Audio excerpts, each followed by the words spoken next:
Good morning, it's so good to be back, and today we're going to be talking about turning your home kitchen into a professional kitchen. And this week we're looking at working with heat.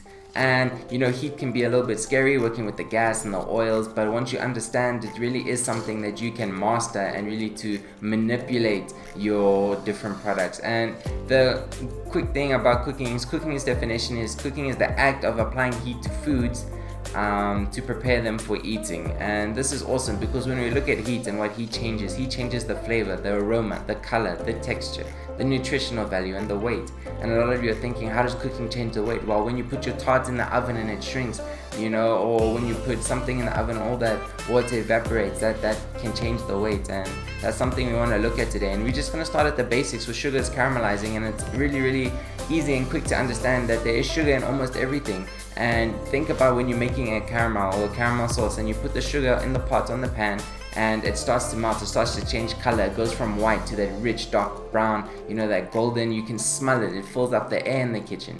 But also you need to be careful because if you take the temperature too far, that's when it's going to get a very bitter flavor. And a lot of you actually don't know, but the color that changes steaks and stuff is actually the sugar that's in the proteins, and that's due to the Maillard reaction. And the Maillard reaction speaks to the sugars breaking down in protein. So when you marinate your things the day before and you put it on the fire and it's burning quickly, that's because there is just a high sugar content within your marinade. And that's something you need to be careful with, is that you need to understand that which products have a lot of sugar, which products don't, because you're either going to get a rich, nice, gold, dark brown color because you understand the temperature and the sugar that you are using, or you're going to get that grayish meat, when you just put it on and it looks kind of like, you boiled your steak.